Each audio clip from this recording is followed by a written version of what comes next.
বাংলাদেশ একটা বিষয়ে পৃথিবীর চ্যাম্পিয়ন এখন।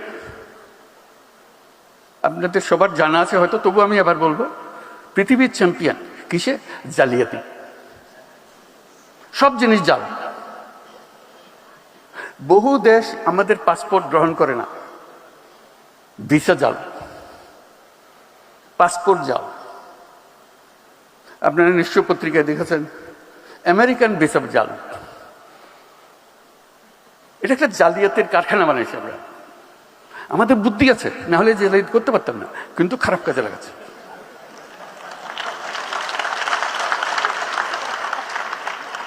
যে জালিয়াতি করতে জানে তার কাছে অনেক ক্রিয়েটিভিটি। আমি মধ্যপ্রাচ্যের একটা রাষ্ট্রের মন্ত্রীর সঙ্গে আলাপ করছিলাম। তারা বহুদিন ধরে আমাদেরকে প্রবেশাধিকার দিচ্ছে না। বাংলাদেশি কোনো মানুষ, শ্রমিক বলে কথা না, কোনো মানুষকে প্রবেশাধিকার দেবে না।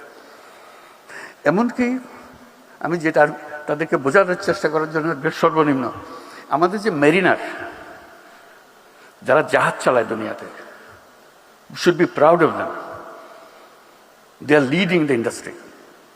যে তারা জাহাজ চালায় দুনিয়ার, তারা এক বন্দর থেকে আরেক বন্দর, সেই উপলক্ষে তাদেরকে ওই দেশের বন্দরে যখন জাহাজ আছে তখন কয়েকদিনের জন্য তারা ছুটি পায়, শহরে গিয়ে একটা ঘোরাফেরা করে আসা যাওয়া করতে পারে, জাহাজ ছেড়ে স্থলে আসতে পারে। ওই দেশে তারা আমাদের বাংলাদেশি নাগরিক হলে তাকে নামতে দেওয়া হয় না। আমি শুধু মিনতি জানালাম যে বেচারা জাহাজে জাহাজে ঘুরে, অন্তত তাদের জন্য একটা পারমিশন দাও।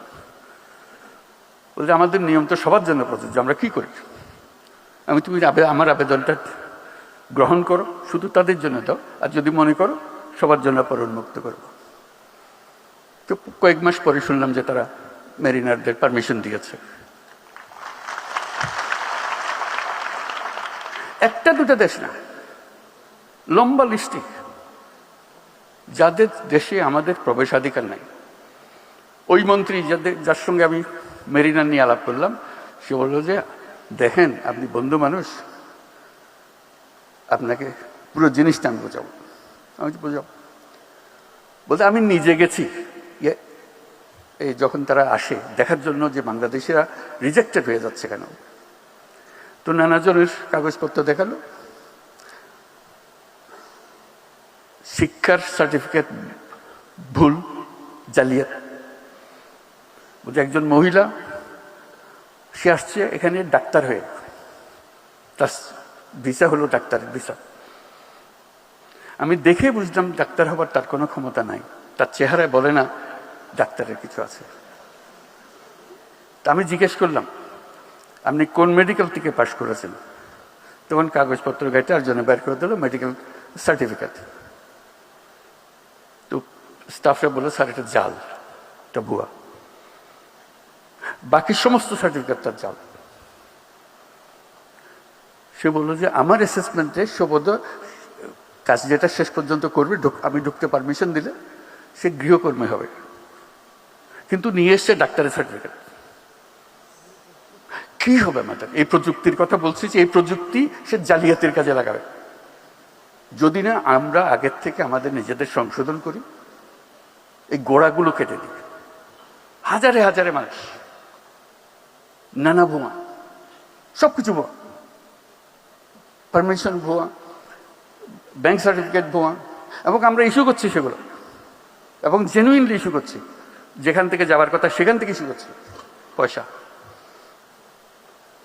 কাজেই আমাদেরকে প্রযুক্তিতে আসতে হলে ন্যায্য জিনিস নিয়ে আসতে হবে।